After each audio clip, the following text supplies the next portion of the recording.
barometer amal kita saleh tak salehnya di salat kita. Bila salat kita ikhlas dan sesuai dengan sunnah Nabi SAW, maka insya Allah amalan yang lain mengikut.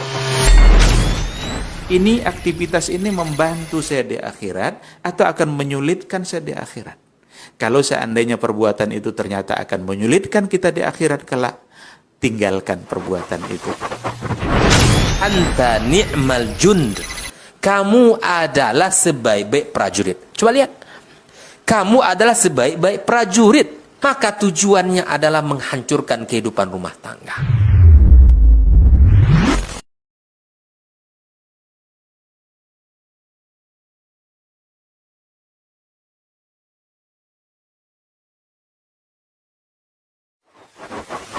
Ummahat barometer amal wal akhawat, hafizanillah wa iyyakum, para ibu, para akhwat jemaah Masjid At-Taubah Bangkinang yang saya hormati, yang saya muliakan. Alhamdulillah, kita bersyukur kepada Allah pada kesempatan ini di petang hari Rabu kedua dari bulan ini kita kembali bertemu di sini. Mudah-mudahan termasuk dalam bab ta'awun 'alal birri wat taqwa. Tolong menolong dalam berbuat kebaikan dan ketakwaan. Yang mudah-mudahan bermanfaat bagi kita semua, bukan hanya di dunia tapi sampai pula ke akhirat. Amin ya rabbal alamin. Oleh itu, mari kita bersyukur atas nikmat yang berharga ini, karunia yang sangat mahal ini, karena memang tidak semua orang diberi dan mendapatkannya. Semoga nikmat ini senantiasa kita dapatkan pula sampai hari-hari nanti. Ma'asyarul kiram, ma'asyarul karimat, para ibu, para akhwat yang dirahmati Allah Subhanahu wa ta'ala. Salawat dan salam kepada baginda Nabi alaihi salatu wassalam, yang mudah-mudahan senantiasa kita cintai, kita ta'zim dan kita ikuti. Salawat juga bersambung kepada para istri, para anak keturunannya, para tabi'in dan siapapun yang mengikuti sunnahnya sampai akhir masa. Ma'asyiral akrimat, para ummahat dan akhwat yang dirahmati Allah Subhanahu wa taala. Selanjutnya kita lanjutkan mengaji dengan Imam Al-Bukhari rahimahullah dalam kitabnya Al-Adabu Al-Mufrad. Kita sampai pada babu birril walidaini ba'da mautihima, yaitu bab bagaimana berbakti kepada kedua orang tua sekalipun setelah meninggalnya. Pada pertemuan sebulan yang lalu kita sudah membaca hadis yang diriwayatkan oleh Aba Usaid Al-Ansari radhiyallahu ta'ala anhu, yuhaddithul qaum qala kunna 'inda Nabi sallallahu alaihi wasallam, kami pernah bersama Nabi sallallahu alaihi wasallam, faqala rajulun, lalu ada seorang laki-laki yang berkata, ya Rasulullah, hal baqiya min birri abawayya syai'un ba'da mautihima abarruhuma? Ya Rasulullah, apakah masih ada tersisa dari bakti yang bisa saya berikan kepada kedua orang tuaku setelah mereka meninggal? Qala na'am, Nabi mengatakan iya. Khisalun arba', ada 4 sifat. Ad-du'a'u lahuma, yaitu mendoakan keduanya setelah meninggal. Wal istighfaru lahuma, dan memohon ampunan untuk keduanya. Wa infadhu ahdihima, dan melaksanakan apa yang telah mereka janjikan yang masuk dalam zimmah jaminan diri mereka. Wa ikramu sadiqihima, dan memuliakan teman keduanya, wasilatul rahim allati la rahima laka illa min qibalihima, dan menyambung silaturahim yang tak ada rahim antaramu kecuali melalui mereka berdua. Ini sudah kita bahas pada pertemuan sebelum ini. Hadisnya dhaif memang, tetapi masing-masing dari keempat sifat itu sabit dalam hadis-hadis yang lain melalui sahabat yang lain dari Nabi alaihi salatu wassalam, seperti yang akan kita baca pada berikut ini. Qala rahimahullahu ta'ala, berkata Imam Al-Bukhari rahimahullahu ta'ala, Haddatsana Ahmad ibn Yunus, telah menyampaikan hadis ini kepada kami Ahmad ibn Yunus. Ahmad bin Yunus disebutkan kepada datuk-datuknya, dia adalah Ahmad ibn Abdullah ibn Yunus ibn Abdullah ibn Qais At-Tamimi Al-Yarbu'i Al-Kufi, thiqatun hafiz. Qala haddatsana Abu Bakar ibn Ayyash, telah menyampaikan hadis ini kepada kami Abu Bakar ibn Ayyash ibn Salim Al-Asadi Al-Kufi Al-Muqri Al-Hannad, masyhurun bi kunyatihi. Beliau salah seorang ulama besar yang juga terkenal dengan ibadahnya. Qala an Asim, dari Asim, yaitu Asim bin Abi Najud. Abu Najud namanya Bahdalah Al-Madani, salah seorang dari 7 ulama qiraat yang terkenal, 7 dari ulama qiraat yang terkenal. Yang kita di Indonesia dan Asia Tenggara adalah riwayat Hafs an Asim, riwayat Hafs an Asim, dan ini adalah imamnya, dan beliau adalah qari dari Madinah. An Abi Salih, dari Abu Salih, yaitu Zakwan As-Samman Az-Zayyad, dia seorang ulama dan juga pengusaha sukses yang mengimpor minyak dan bahan turunannya dari Irak ke Al-Hijaz. An Abi Hurairah, dari Abu Hurairah radhiyallahu taala anhu, qala, dari Abu Hurairah Abdurrahman bin Sahr Ad-Dawsi, dia berkata, turfa'u lil mayyiti ba'da mautihi darajatuh, diangkat derajat seorang yang sudah meninggal, diangkat derajat orang yang sudah meninggal. Fayaqul, lalu dia berkata, ay Rabb, ya Rabbi, ayyuha syai'in hadha, ya Allah, ini apa ini? Istinya dari mana datangnya diangkat derajat saya ini? Fayuqal, waladuka astaghfara lak, anakmu memohon ampunan untukmu. Ini masuk dari 4 khisal yang tersebut dalam hadis sebelumnya, dan sanad ini sahih atau hasan. Jadi setelah orang tua meninggal atau seseorang meninggal, ketika didoakan atau diminta ampun oleh anaknya kepada Allah, maka Allah angkat derajatnya. Dia ketika itu merasa, ada apa ini, kedua derajat saya diangkat, maka dikatakan kepadanya, waladuka astaghfara lak, anakmu memohon ampunan untukmu. Berarti dari antara bakti seorang anak kepada orang tuanya yang sudah meninggal dunia, salah satu caranya adalah dengan banyak istighfar kepada Allah Subhanahu wa taala. Wa qur rabbirhamhuma kama rabbayani shaghira. Rabbighfirli wa liwalidayya warhamhuma kama rabbayani shaghira. Ya Rabbi, ampuni aku dan orang tuaku, dan kasihanilah mereka sebagaimana mereka mendidikku di waktu kecil. Ini sesuai munasabahnya dengan bab bahwasanya istighfar seorang anak yang mendoakan orang tuanya yang sudah meninggal sampai kepadanya. Ini salah satu dari amalan-amalan yang tetap mengalir pahalanya untuk orang tua setelah meninggal. Yang diharapkan adalah doa anak yang saleh. Idza mata ibnu adama inqata'a amaluh illa min thalath. Apabila seorang anak manusia itu meninggal, terputuslah amalannya. Berarti tidak ada lagi amalan, karena darul amal adalah di dunia. Setelah meninggal dunia, habis sudah amalan.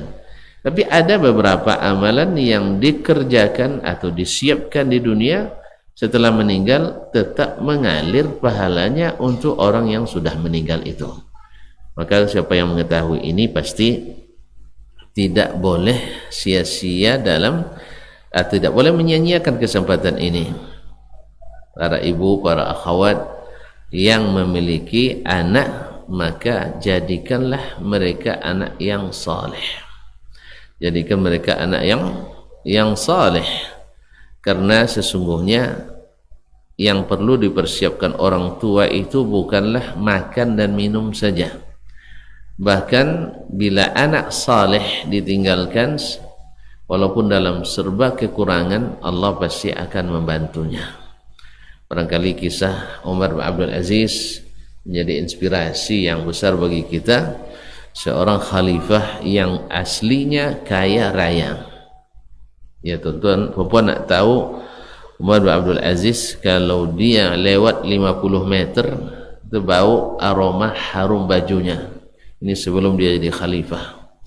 Sampai-sampai ibu-ibu di Madinah, bila Umar bin Abdul Aziz itu pakaiannya dicuci oleh pembantunya, ibu-ibu berebut mengambil air bekas cucian bajunya itu untuk dijadikan mencuci pakaian suami dan anak laki-laki mereka, supaya daun aroma parfumnya pindah ke baju-baju mereka. Tapi setelah dia jadi khalifah, semua itu dia tinggalkan, dan jadilah dia orang yang sangat miskin, tinggal di gubuk yang sudah reot, dan ketika meninggal boleh dikatakan tidak meninggalkan warisan untuk anaknya, kecuali hanya lebih kurang, kalau dikonversikan dengan rupiah hari ini adalah lebih kurang 1.200.000 untuk anak laki-laki dan 600.000 untuk anak perempuan. Di mana beliau katakan, andainya ayah mau, ayah akan tinggalkan yang membuat kalian berkecukupan. Tetapi ayah tidak ingin bila kalian rusak setelah ayah meninggal, ayah yang menjadi penyebabnya. Tapi kalau seandainya kalian saleh setelah ayah meninggal, maka Allah pasti mengurus urusan anak-anak yang saleh. Kemudian beliau membaca, inna waliyyallah alladzi nazzala alkitab, sesungguhnya yang mengurusku adalah Allah yang telah menurunkan Alkitab, wa huwa yatawalla salihin, dan Allah maha mengurus urusan orang-orang yang saleh. Alhamdulillah, dengan warisan yang sangat minim itu, di antara anaknya ada yang tercatat berinfak dalam jumlah yang sangat besar. Kalau tidak salah sekitar 950 ekor kuda perang fi sabilillah. Subhanallah, benar katanya Allah mengurus urusan orang-orang yang saleh. Oleh itu yang paling menjadi target kita sebagai orang tua, para ibu, para ummahat, ya, dan juga para suami-suami kita adalah menjadikan anak kita saleh. Soal mereka orang hebat, orang yang berpangkat, orang yang kaya, orang yang cantik, orang yang ganteng, tetapi kalau tidak saleh, kita rugi besar. Karena apa? Aset yang besar itu ternyata tidak berguna bagi kita, justru menyengsarakan kita setelah kita meninggal, bahkan juga semasa kita hidup. Oleh itu, ma'asyiral karimat, para ummahat dan para akhwat dan siapapun yang menyaksikan dimanapun berada, dari sekarang kita harus merubah cara pikir dan cara pandang kita. Mindset kita, paradigma kita harus kita rubah, bahwa anak-anak kita mesti menjadi anak-anak yang saleh, apapun bagaimanapun keadaannya. apapun profesinya, tapi mereka mesti menjadi anak yang saleh. Oleh sebab itu diperlukan kesalehan kita dulu, yang pertama keluarga kita dan lingkungannya. Mudah-mudahan setelah kita meninggal justru menjadi lumbung dan pundi-pundi amal yang senantiasa dikirimkan kepada kita setelah kita meninggal. Tanpa disuruh pun, tanpa dipesan pun, mereka akan mengingat kita. Beda dengan yang tidak saleh, diingat pun mereka tidak akan kenang atau teringat pada kita. Ini salah satu daripada yang disebutkan dalam bab atau dalam hadis yang sebelumnya, bahwa istighfar untuk orang tua yang sudah meninggal termasuk sebaik-baik bakti anak kepada orang tuanya. Jadi hadis ini pertama menunjukkan kesempatan bagi sang anak untuk senantiasa berbuat baik pada orang tuanya. Mudah-mudahan dengan berbuat baik pada orang tua kita mendapat pula al-jaza'u min jinsil amal, yaitu balasan yang kita terima sesuai dengan apa yang kita kerjakan. Ketika kita mengenang orang tua kita, insya Allah di saat kita sudah tiada, dikenang pula oleh anak-anak kita.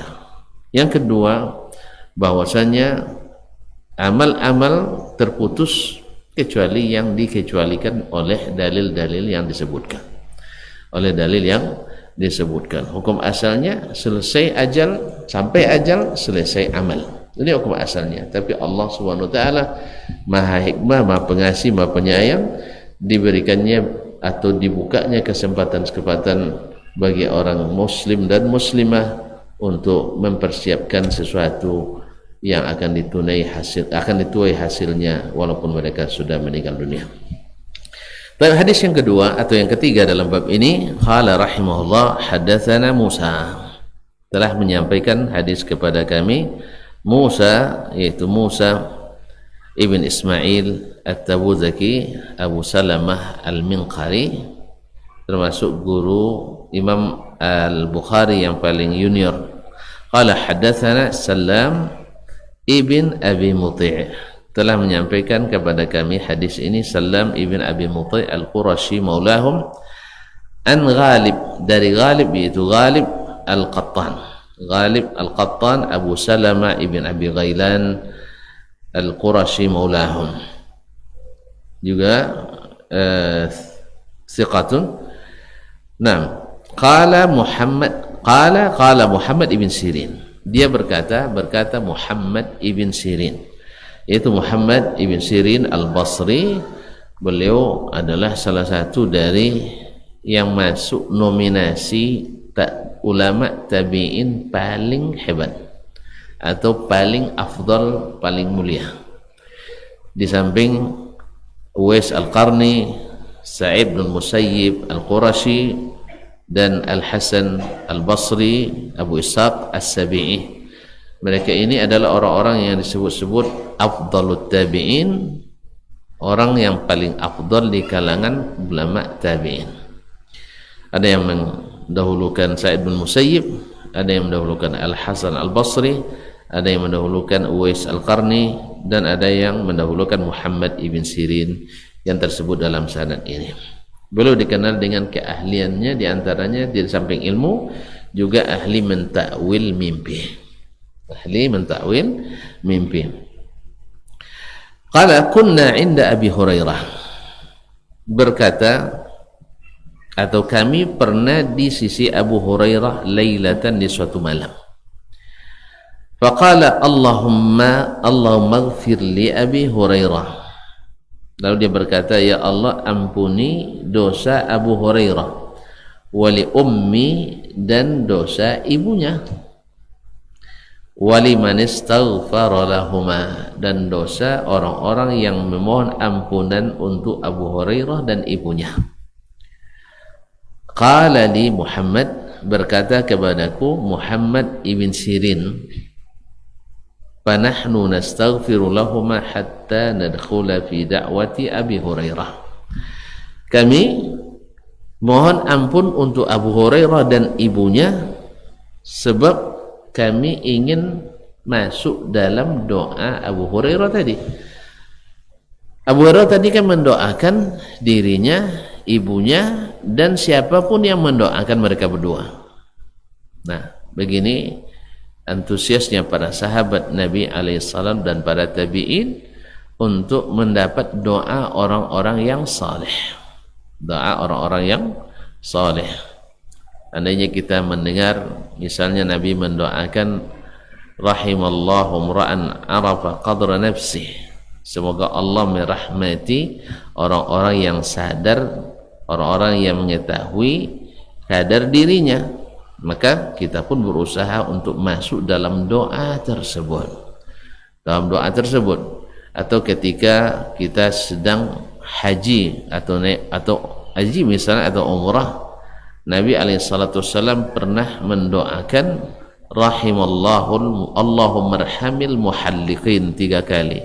Ya Allah, semoga Allah, ya Allah berilah rahmat kepada orang-orang yang mencukur rambutnya atau botak 3 kali. Maka dan mendoakan orang yang menggunting rambutnya hanya sekali. Maka bagi kaum laki-laki yang mendengar hadis ini, doa Nabi ini, tentu sangat ingin masuk dalam doa Nabi SAW tersebut. Karena Nabi mendoakan, ya Allah, maka ya Allah berilah rahmat kepada orang-orang yang mencukur rambutnya.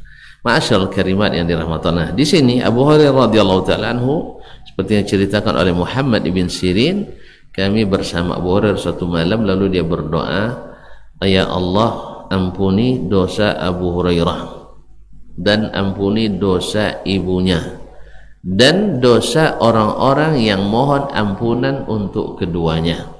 Maka Ibnu Sirin mengatakan, nahnu nastaghfiru lahuma, maka kami selalu mohon ampunan untuk keduanya hatta nadkhula fi da'wati Abi Hurairah, sampai kita masuk, agar kita masuk yang didoakan oleh Abu Hurairah yang merupakan sahabat Nabi sallallahu alaihi wasallam.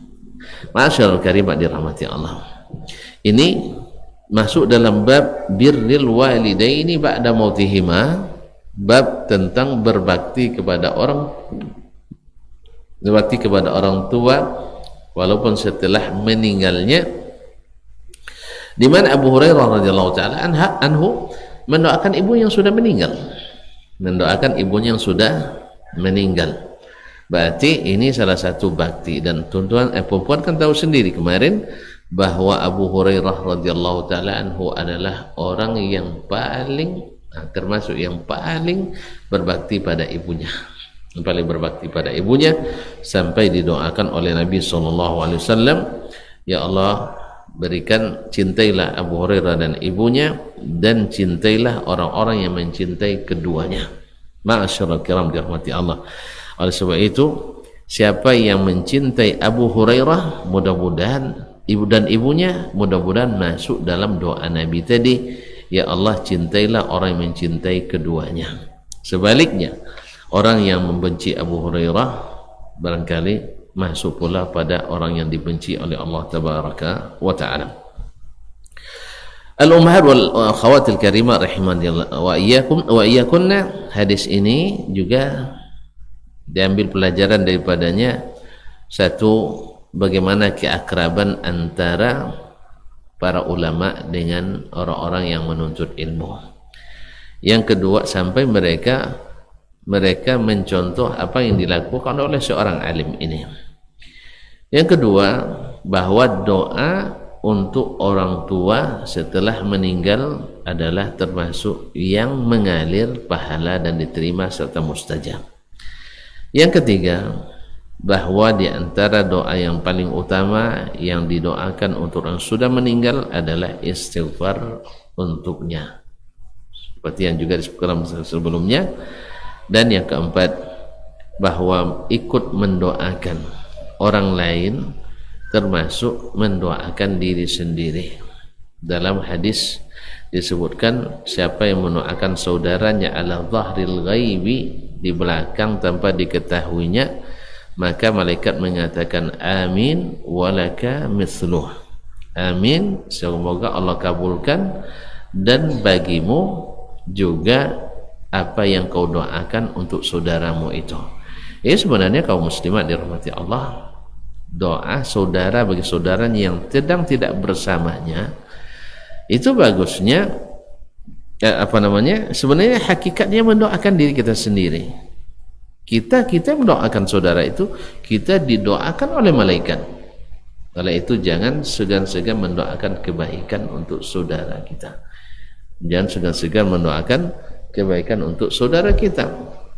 Dalam hadis lain disebutkan pula, man da'a lil muslimina wal muslimat wal mu'minina wal mu'minat kataballahu lahu fi kulli muslimin wa muslimah hasanah. Barang siapa yang mendoakan orang-orang muslim dan muslimat, Allah akan catatkan baginya setiap orang muslim dan muslimah satu kebaikan. Artinya satu orang muslim yang didoakannya satu kebaikan. Bagaimana kalau dia mendoakan seluruh kaum muslimin dan muslimah? Nah, intinya pada hadis ini, mendoakan orang tua setelah meninggal ada sesuatu kebaikan yang masih tertinggal, yang masih bisa kita berikan di saat kita ingin berbakti kepada kedua orang tua kita. Ma'asyarul karimat yang dirahmati Allah. Yang ke-38 atau hadis yang keempat dalam bab ini, dan ini hadis yang masyhur sekali. Nampaknya Imam Al-Bukhari rahimahullah ta'ala sengaja melambatkan hadis yang masyhur ini supaya mengingatkan kita kembali kepada riwayat yang sebelumnya, di mana riwayat sebelumnya tadi dhaif. Ternyata seperti yang dikatakan oleh atau yang saya katakan tadi, walaupun dia dhaif tetapi maknanya sabit dalam hadis-hadis yang sahih. Qala rahimahullah, haddatsana Abu Rabi', telah menyampaikan hadis kepada kami Abu Rabi', yaitu Abu Rabi' Az-Zahrani, namanya Sulaiman ibn Daud. Qala haddatsana Ismail ibn Ja'far, telah menyampaikan hadis kepada kami Ismail bin Ja'far masyhur. Qala akhbarana Al-Ala, dia berkata telah menyampaikan hadis kepada kami Al-Ala, yaitu Al-Ala ibn Abdurrahman ibn Yaqub ibn Abd Al-Qari an abihi, dari bapaknya Abdurrahman ibn Yaqub ibn Abd Al-Qari, an Abi Hurairah, dari Abu Hurairah radhiyallahu ta'ala Abdurrahman ibn Sakhar, anna Rasulullah sallallahu alaihi wasallam qala, bahwa Rasulullah sallallahu alaihi wasallam bersabda, idza mata al-'abdu qata'a anhu 'amaluhu, apabila seorang hamba itu meninggal, apabila seorang hamba itu wafat, maka terputuslah seluruh amalannya. Artinya terputus pahalanya. Ya, karena amalan sudah tidak ada lagi, berarti otomatis juga pahalanya sudah terputus karena dia tidak beramal lagi. Makanya kaum muslimat dirahmati Allah, ini juga pelajaran bagi kita sangat berharga. Kita harusnya di saat masih hidup inilah kita beramal. Makanya baca Quran sebanyak di masa hidup, zikir banyak-banyak di masa hidup, bersedekah banyak-banyak. Jangan dipesankan setelah kita meninggal. Pesan bisa saja dilaksanakan, bisa tidak. Kadang-kadang dilaksanakan juga belum tentu ikhlasnya. Dan sekarang bisa saja anak kita ngundang orang ramai-ramai ke rumah kita, lalu menhadiahkan bacaan kepada kita, walaupun dapat ini tidak marjuh, tidak kuat misalnya. Dan orang yang datang itu apakah mereka ikhlas atau tidak? Kadang-kadang terpaksa, kadang-kadang merasa tidak enak pada tetangga, kadang-kadang masih banyak yang lain-lain. Nah, pahala mana yang mau dihadiahkan? Karena mereka sendiri belum tentu ikhlas melaksanakan. Oleh sebab itu, maka tidak ada yang sebaik kita melaksanakan amalan-amalan itu di saat kita masih berada di atas permukaan bumi ini. Jangan tunda sampai kita tiada. Maka kata Nabi SAW, iza matal abdu, apabila seorang hamba itu meninggal, terputus amalannya, illa min thalath, kecuali dari 3 perkara, yakni thalathi khisalin, kecuali dari 3 perkara. Sadaqatin jariyah, yaitu sedekah jariyah. Sedekah jariyah para ulama menyebutkannya seperti wakaf, di mana tidak barangnya atau bendanya selalu dimanfaatkan, tetapi zatnya tidak habis. Misalnya seseorang membangun masjid, lalu masjid ini digunakan, selama masih digunakan maka dia mendapatkan pahala yang mengalir kepadanya walaupun setelah matinya. Ya, atau dia membangun madrasah atau sekolah atau lembaga-lembaga dakwah yang menghidupkan ilmu-ilmu yang dicintai oleh Allah Subhanahu wa taala. Nah, di saat itu, ketika dia meninggal, maka pahalanya akan senantiasa akan senantiasa mengalir kepadanya sekalipun dia sudah meninggal dunia. Ma'asyiral karimat dirahmati Allah. Sebab itu para sahabat Nabi alaihi salatu wassalam hampir tidak ada di antara mereka kecuali berwakaf, hampir tidak ada di mereka kecuali memiliki wakaf. Alhamdulillah di masa kita, alhamdulillah di antara pendapat Imam Az-Zuhri misalnya boleh berwakaf tunai. Artinya kita tidak mungkin, atau kita mungkin tidak bisa membangun masjid sendiri, atau membangun sekolah sendiri, atau membangun sumber air minum sendiri, atau mungkin kita tidak bisa berwakaf mushaf sendiri, tidak bisa misal berwakaf rumah tempat orang yang singgah dan musafir misalnya sendiri, tidak bisa kita punya kebun sendiri. Alhamdulillah ini sudah banyak dimanage oleh para saudara-saudara kita penggiat wakaf. Misalnya ada wakaf batang pohon surga ya. Ada istilahnya wakaf pohon surga. Masya Allah, masing-masing berwakaf sebatang kurma misalnya, atau sebatang sawit. Nah, selama sawit ini masih hidup dan berbuah, lalu digunakan untuk operasional dakwah, digunakan untuk mencetak Al-Quranul Karim, digunakan untuk mengairi atau memberi minum orang-orang yang membutuhkan, atau membantu orang-orang miskin yang sangat membutuhkan, mengobati orang yang sakit dan sebagainya, maka ini termasuk pahala yang senantiasa mengalir. Padahal sebatang, berapa sebatang sih? Sebatang 500.000. Tapi kalau sesak mungkin satu kaping tidak mungkin kita 300 juta kan kita punya aja ndak gimana. Tapi makanya semangat itu ada. Atau misalnya berwakaf tanah masjid, atau berwakaf masjid 1 meter masjid, misalnya 1 meter berapa sih? Itu tanahnya, masjidnya 1 meter mungkin 5 juta. Ya 5 juta. Ya subhanallah, 1 meter itu 2 orang bisa sholat di situ kan. 1 meter kan bisa 2 orang sholat. Nah, coba bayangkan 2 sehari kali 5 kali 2, 5 kali 2 10 orang, pahala 10 orang sholat sampai kita.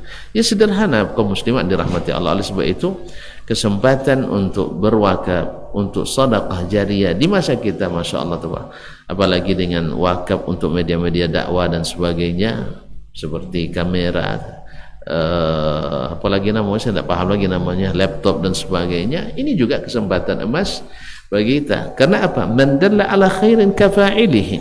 Siapa yang menunjukkan satu kebaikan, dia seperti orang yang melakukannya. Sekarang dengan media yang kita siapkan wakafnya untuk menyebarkan dakwah ini kemana-mana, subhanallah, mungkin kalau di masjid, satu masjid yang hadir 30, tapi kalau seandainya mungkin disebar kemana-mana, ya kadang-kadang sampai 100 dan seterusnya, dan ini selalu disaksikan orang. Berapa banyak orang yang mendapatkan kebaikan dari wakaf-wakaf tersebut, atau radio, televisi dan sebagainya. Semoga Allah SWT tidak meninggalkan kita kecuali ada wakaf kita dalam bab apapun sesuai dengan kesanggupan kita masing-masing. Taib, au ilmin yuntafa'u bihi, atau ilmu yang dimanfaatkan. Ini bahasa Nabi itu bahasa masya Allah teliti, bukan ilmun nafi atau ilmun yanfa, ilmu yang bermanfaat. Karena pada umumnya ilmu itu manfaat, betul. Tetapi kapan dia berbuah yang mengalirkan pahala? Bila yuntafa'u bihi, dimanfaatkan orang, diamalkan orang. Oleh sebab itu, siapa yang berilmu mesti dia dahulu menjadi orang yang mengambil manfaat dari ilmu tersebut. Sebab tanpa dimanfaatkan, tanpa diamalkan, mungkin tidak banyak yang bisa mengikutinya. Karena bagaimanapun manusia itu memang diciptakan suka menyontek atau suka mencontoh. Ya, kalau seandainya orang berilmu tidak bisa dicontoh dalam amal, maka tidak akan bermanfaat ilmu yang diajarkan. Ini khususnya misalnya kita sebagai guru, kita sebagai pendidik di sekolah, di kampus dan sebagainya, mesti menjadi contoh yang terbaik dalam amal. Dan tidak terlalu mengada-ngada. Contoh kecil dan bahkan itu amalan besar. Bila kita sedang mengajar, kita datang waktu sholat, kita hentikan. Ya, tak perlu ceramah panjang-panjang. Hentikan kuliah, hentikan belajar, kita pergi sholat. Habis itu selesai salat balik lagi. Ini luar biasa kaum muslimat. Ini luar biasa kalau bisa dilaksanakan seseorang. Mungkin tak bisa dirubah dengan ceramah 50 jam. Ya, 50 jam. Tapi dengan mengamalkan beberapa kali, dilihat akhirnya mereka terbiasa. Nah, ini ilmu yang dimanfaatkan. Bukan justru jadi kita jadi contoh yang tidak baik dalam ilmu. Kita ngajarkan ilmu tentang salat misalnya, salat berjamaah, tapi ketika datang waktu sholat berjamaah kita masih teruskan kerja kita. Baik, awalan salihin yad'ulah, atau anak yang saleh yang senantiasa mendoakannya. Ini masuk pada bab yang tadi, yaitu harus ada kita memiliki anak yang saleh. Oleh sebab itu sebenarnya kalau tahu seseorang nilai anak yang saleh itu, maka tidak ada ibu-ibu yang enggan punya anak. Bahkan mereka berlomba punya anak banyak. Sebab apa? Sebab hasil dari anak yang saleh itu, ketika dia mendapatkan hasil itu, baginya lebih indah, lebih baik, dan menghilangkan segala rasa sakit yang pernah dia alami ketika mengandung, ketika menyusui, ketika melahirkan. Ma'asyarul karimat dirahmati Allah SWT, nilai anak yang saleh. Bayangkan ketika kita meninggal, kita memiliki 5 orang anak saleh dan semuanya tak pernah melupakan kita. Ini istighfar diangkat derajat, ini istighfar lagi diangkat derajatnya.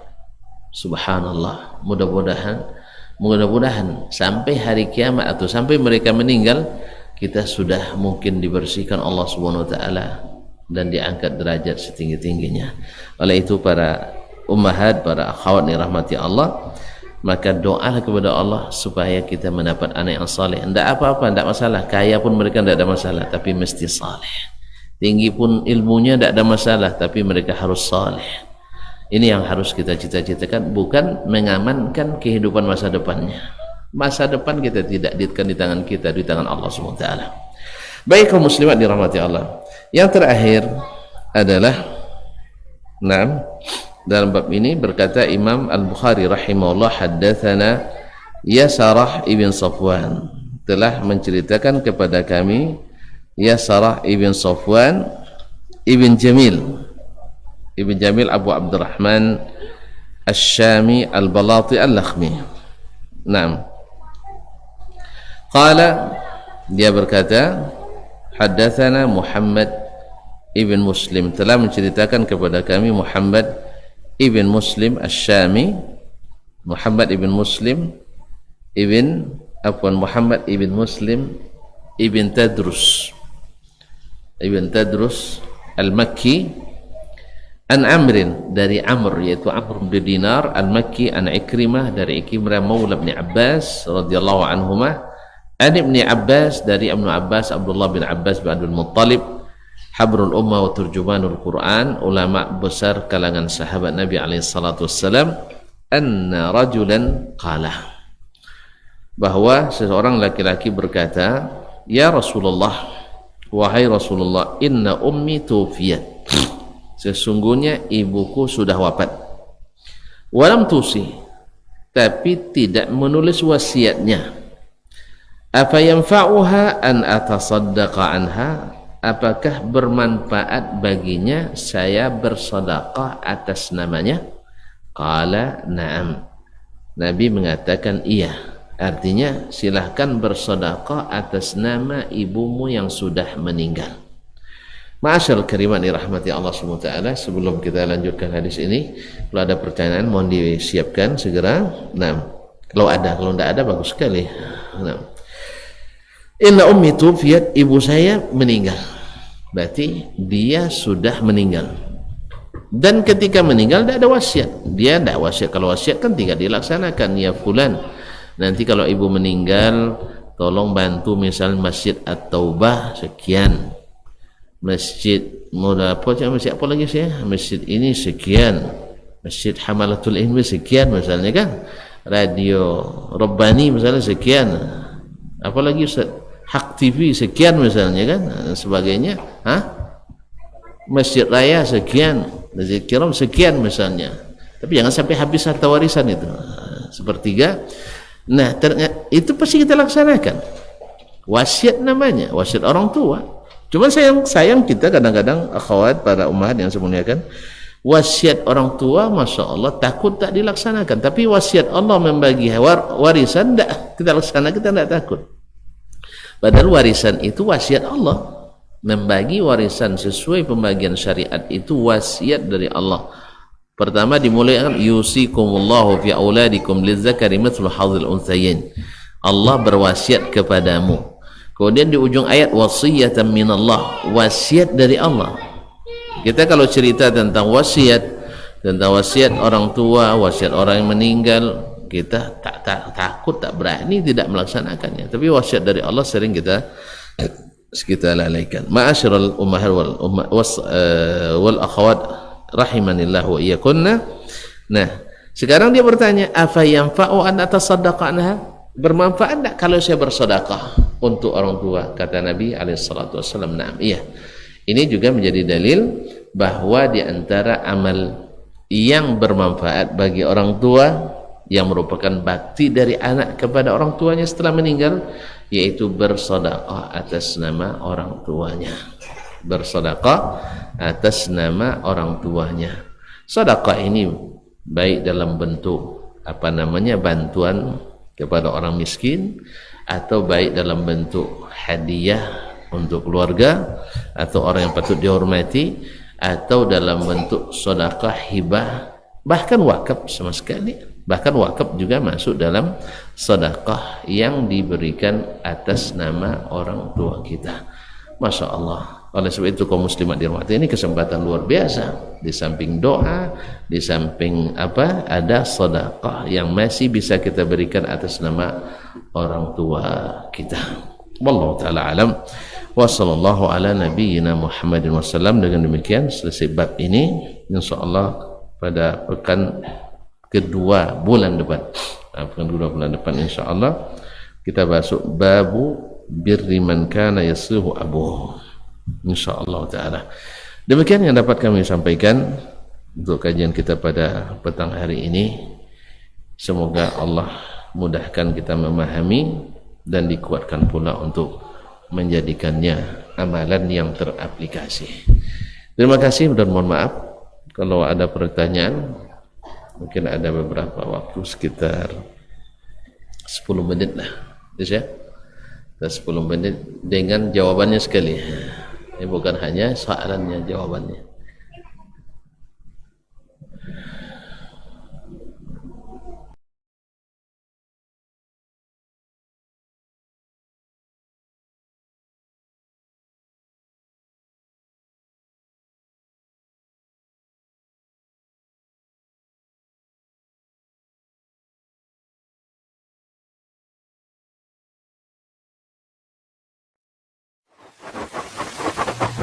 Barometer amal kita saleh tak salehnya di salat kita. Bila salat kita ikhlas dan sesuai dengan sunnah Nabi SAW, maka insya Allah amalan yang lain mengikuti.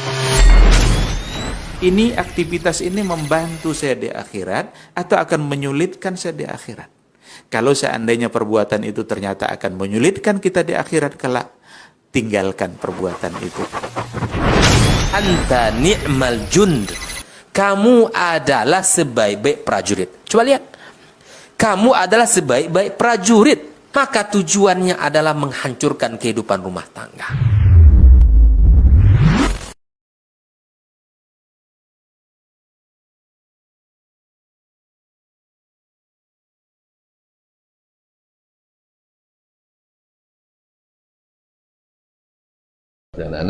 bolehkah bayi baru lahir diazankan dan bolehkah anak yang telah disunat dibikin acara syukuran? Baik, bayi yang baru lahir apakah diazankan atau tidak, ini masalah khilaf di antara para ulama. Di antara mereka ada yang menghasankan hadis tersebut bahwa Nabi SAW ketika lahir Al-Hasan wal Husain diazankannya, dan sebagian mendhaifkan hadis tersebut sehingga mereka mengatakan tidak sabit dari Nabi alaihissalatu wassalam. Wallahu ta'ala alam. Ini dikuatkan oleh sebagian seperti Ibnu Qayyim dalam Tuhfatul Maudud, bi ahkamil maudud, beliau menguatkan riwayat tersebut. Oleh sebab itu saya cenderung kepada melaksanakannya. Wallahu ta'ala alam. Assalamualaikum. Waalaikumsalam warahmatullahi. Kemudian apakah anak yang dikhitan boleh nggak dibuat syukuran? Apapun nikmat yang Allah berikan, kita dibolehkan untuk melakukan syukuran karena dia bukan ritual, dia hanya merupakan mengundang orang makan, memberikan mereka makanan. Dan Imam Ahmad rahimahullah termasuk tidak mengingkarinya karena bukan ritual ibadah tertentu. Wallahu ta'ala alam. Selama di dalamnya tidak ada maksiat.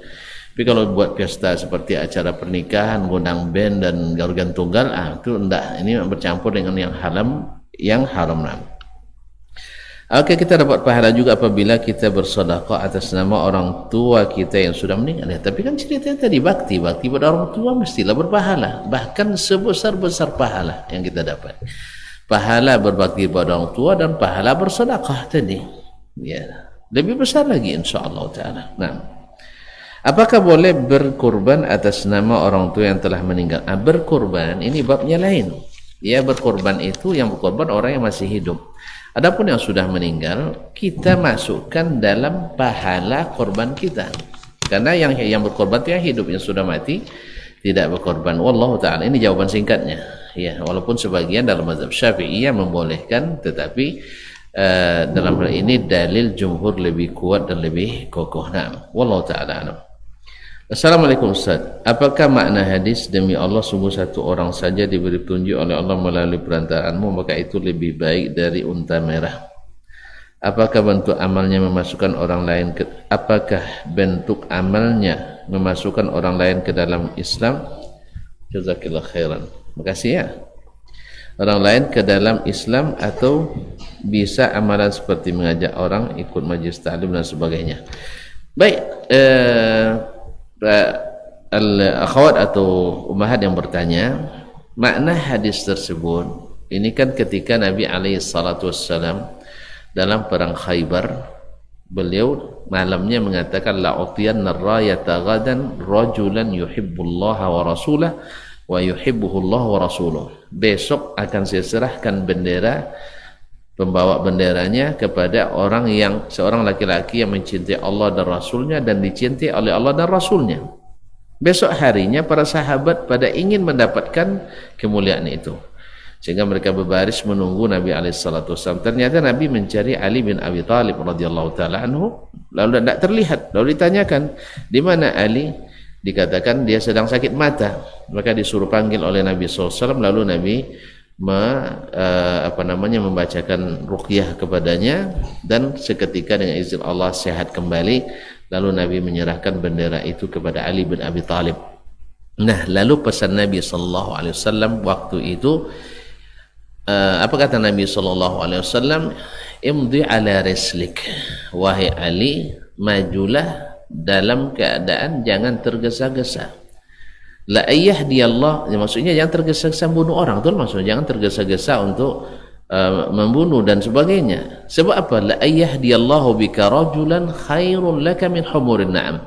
Karena Allah berikan petunjuk dengan perantaramu kepada seorang hambanya, itu lebih baik bagimu dari humurin na'am, unta merah. Saking besarnya pahala yang disiapkan orang yang bisa mengajak orang lain untuk dapat hidayah masuk Islam.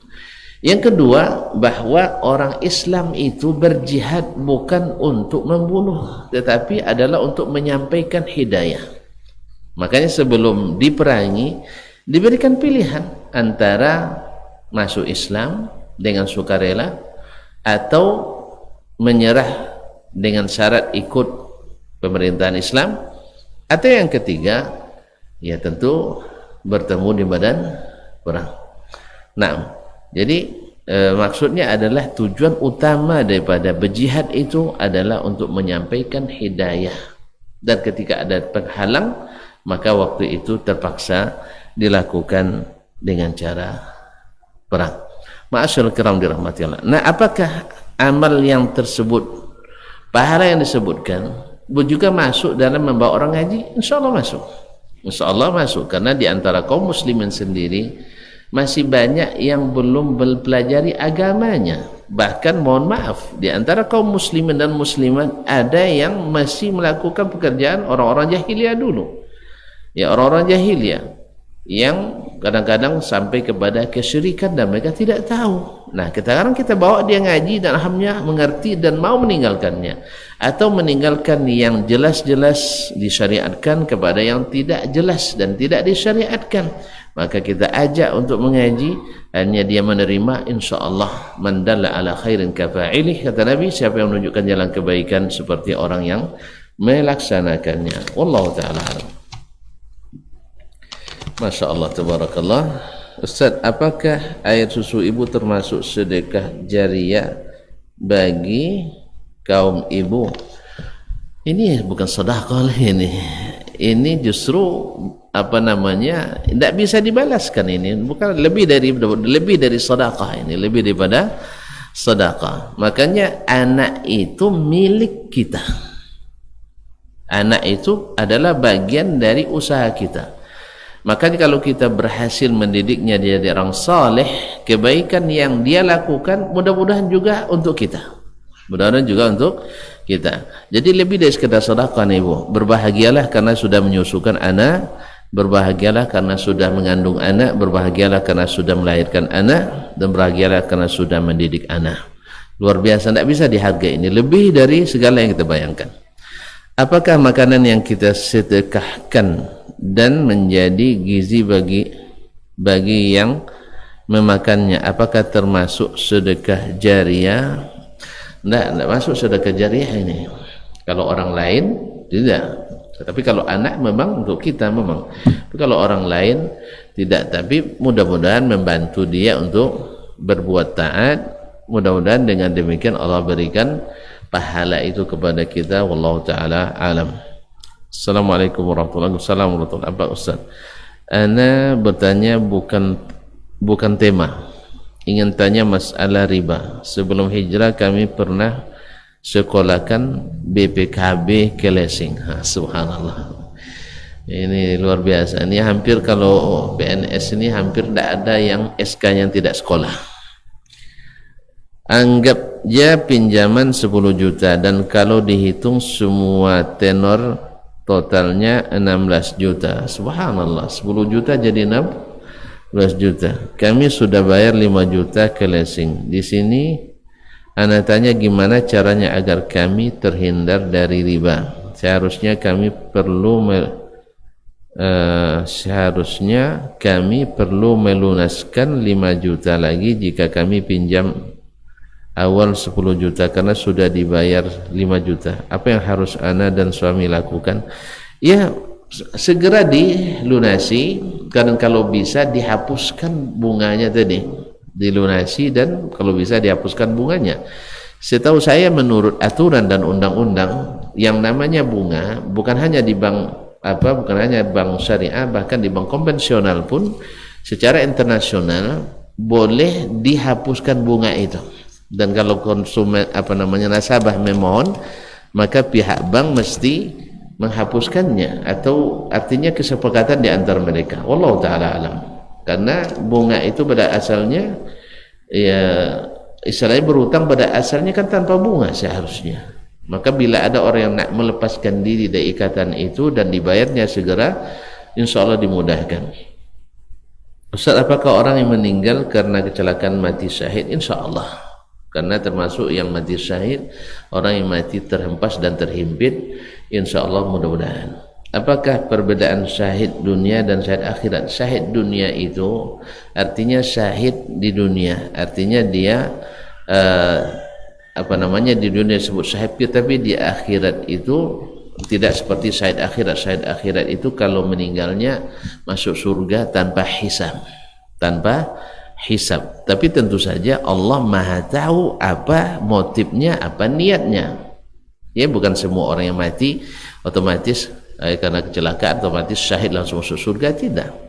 Karena kita tidak tahu apa yang menjadi motivasinya. Bahkan jihad fisabilillah sendiri dalam hadis sebutkan termasuk yang pertama diseret ke neraka diantaranya adalah orang yang berperang fisabilillah. Ternyata dia berperang supaya dapat gelar bintang lencana Mahaputra misalnya. Berarti karena itu sudah dia dapatkan, atau supaya dapat disebut sebagai seorang petarung, seorang pemberani dan sebagainya, itu sudah dikatakan. Jadi kita hanya menghukum yang zahir saja. Yang zahir insyaallah dia syahid, insyaallah. Wallahu taala alam.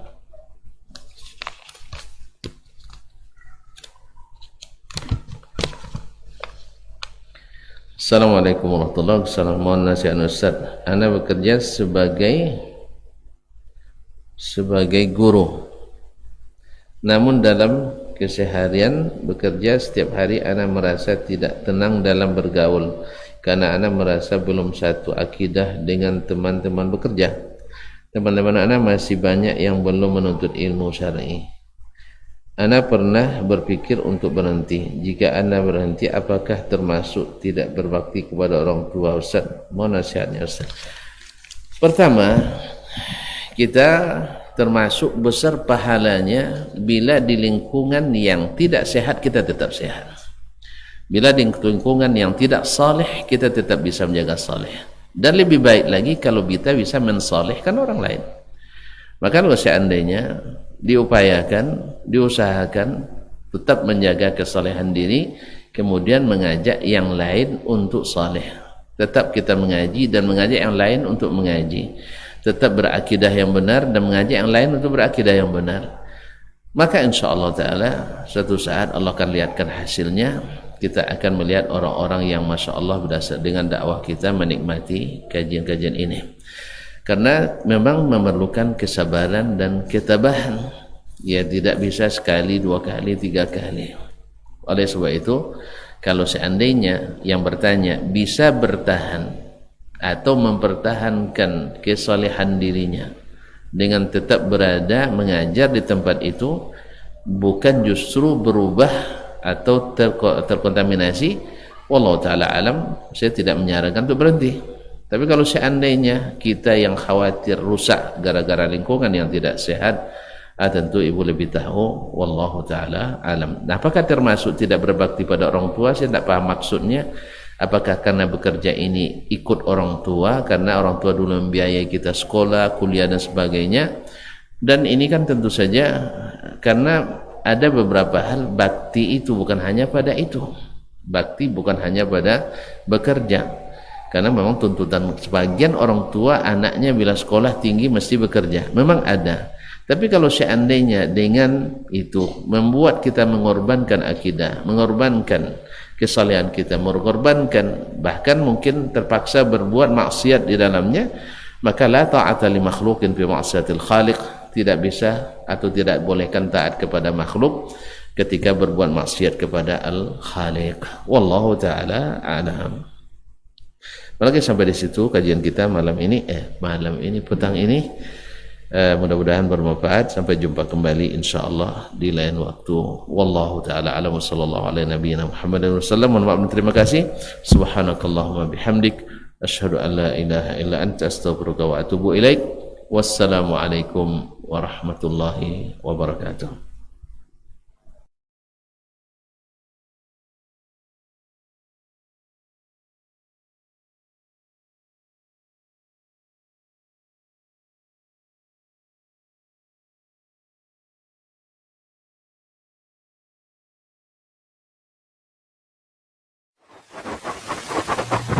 Barometer amal kita saleh tak salehnya di salat kita. Bila salat kita ikhlas dan sesuai dengan sunnah Nabi SAW, maka insyaallah amalan yang lain. Ini aktivitas ini membantu saya di akhirat atau akan menyulitkan saya di akhirat? Kalau seandainya perbuatan itu ternyata akan menyulitkan kita di akhirat kelak, tinggalkan perbuatan itu. Anta ni'mal jund. Kamu adalah sebaik-baik prajurit. Coba lihat. Kamu adalah sebaik-baik prajurit. Maka tujuannya adalah menghancurkan kehidupan rumah tangga.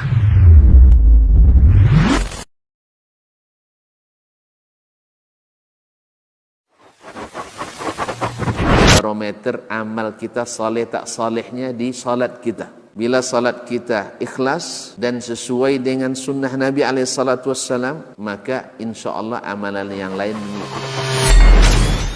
Ini aktivitas ini membantu saya di akhirat atau akan menyulitkan saya di akhirat. Kalau seandainya perbuatan itu ternyata akan menyulitkan kita di akhirat kelak, tinggalkan perbuatan itu. Anta ni'mal jund. Kamu adalah sebaik-baik prajurit. Coba lihat. Kamu adalah sebaik-baik prajurit. Maka tujuannya adalah menghancurkan kehidupan rumah tangga.